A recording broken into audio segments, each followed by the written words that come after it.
susunod na programa ay rated PG. Ito ay nangangailangan ng patnubay at gabay ng magulang para sa mga batang manonood.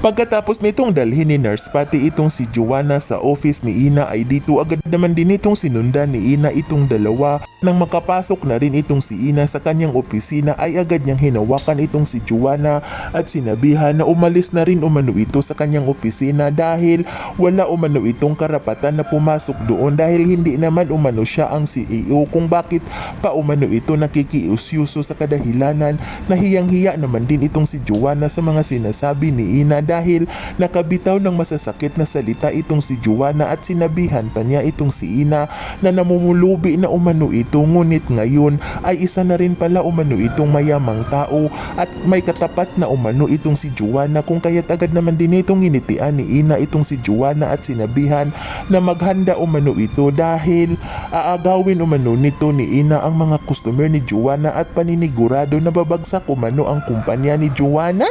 Sa kadahilanan na ikinagalit naman din ito ni Joanna ang kanyang naririnig galing sa bibig ni Ina at agad naman din itong sinabihan ni Joanna itong si Ina na hindi umano ito magtatagumpay sa kanyang pinaplano na pabagsakin itong si Joanna dahil nauuna umano ang kumpanya na hinahawakan ni Joanna at hindi umano nito papayagan ni Joanna na basta-basta na lamang umano ito babagsak dahil sa kanyang kompetensya na bagong kumpanya at itong si Ina ang nagmamay-ari nito kung kaya't agad naman din itong initian ni Ina itong si Joanna at sinabihan niya ito na tingnan lamang umano nila sa susunod na araw kung ano ang mga mangyayari kung kaya't bigla naman din itong kinabahan itong si Joanna at agad na nga itong umalis sa harapan ni Ina at lumabas na ito sa bagong kumpanya at agad naman din itong pumasok si Joanna sa kanyang kumpanya ngunit ang pagkapasok nito ni Joanna ay agad naman din itong napalingon at tiningnan nito ang bagong kumpanya at nagsalita paano umano nakapagtayo itong si Ina ng bagong kumpanya